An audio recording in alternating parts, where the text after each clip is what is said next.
Ketika Yerusalem direbut dalam tahun yang ke-9 pemerintahan Zedekia Raja Yehuda, dalam bulan yang ke-10, telah datang Nebukadnezar Raja Babel beserta segenap tentaranya untuk mengepung Yerusalem.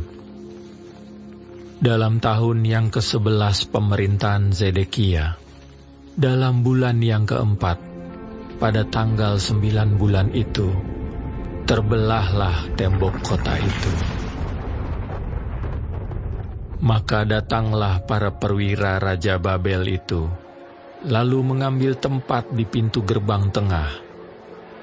Mereka itu ialah Nergal-Sarezer, pembesar dari Sinmagir, panglima, dan Nebusyazban, kepala istana, dan para perwira lainnya dari Raja Babel. Melihat mereka semuanya, maka Zedekia Raja Yehuda dengan semua tentara melarikan diri, meninggalkan kota itu pada waktu malam, dengan mengambil jalan Taman Raja, dengan melalui pintu gerbang antara kedua tembok.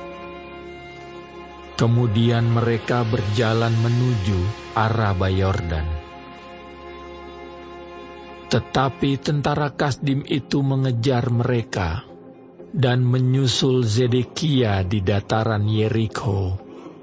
Mereka menangkap dia dan membawa dia ke Ribla di tanah Hamat, kepada Nebukadnezar Raja Babel yang menjatuhkan hukuman atas dia. Raja Babel menyuruh menyembelih anak-anak Zedekia di depan matanya di Ribla. Juga semua pembesar Yehuda disembelih oleh Raja Babel. Kemudian mata Zedekia dibutakannya, lalu ia dibelenggu dengan rantai tembaga untuk dibawa ke Babel. Orang-orang Kasdim membakar istana raja dan perumahan rakyat dengan api. Lalu mereka merobohkan tembok-tembok Yerusalem. Kemudian Nebuzaradan, kepala pasukan pengawal, mengangkut ke dalam pembuangan ke Babel sisa-sisa rakyat yang masih tinggal di kota itu, dan para pembelot yang menyeberang ke pihaknya, dan sisa-sisa para pekerja tangan. Tetapi sebagian dari rakyat, yakni orang-orang miskin yang tidak mempunyai apa-apa, ditinggalkan di tanah Yehuda oleh Nebuzaradan, kepala pasukan pengawal. Pada waktu itu juga, diberikannya lah kebun-kebun anggur dan ladang-ladang kepada mereka. Mengenai Yeremia, Nebukadnezar Raja Babel telah memberi perintah dengan perantaraan Nebuzaradan, kepala pasukan pengawal. Bunyinya, "Bawalah dan perhatikanlah dia. Janganlah apa-apakan dia, melainkan haruslah kau lakukan kepadanya sesuai dengan permintaannya kepadamu."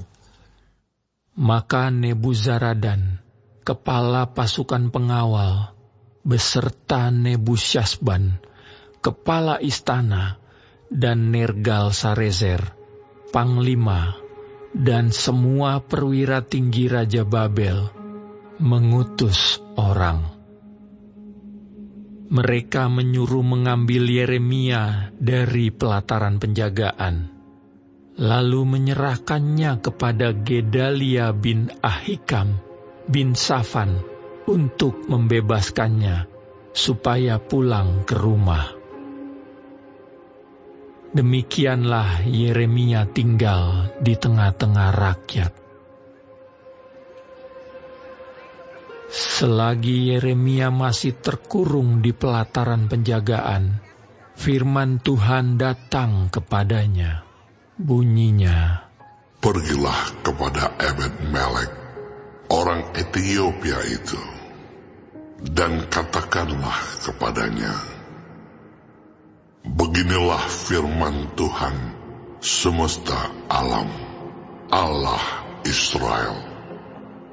Sesungguhnya firman-Ku terhadap kota ini akan kulaksanakan untuk kemalangan dan bukan untuk kebaikannya. Dan semuanya itu akan terjadi di depan matamu pada waktu itu juga. Pada waktu itu juga, demikianlah firman Tuhan. Aku akan melepaskan engkau, dan engkau tidak akan diserahkan ke dalam tangan orang-orang yang kau takuti.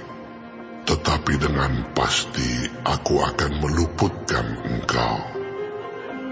Engkau tidak akan lebah oleh pedang. Nyawamu akan menjadi jarahan bagimu, sebab engkau percaya kepadaku. Demikianlah firman Tuhan.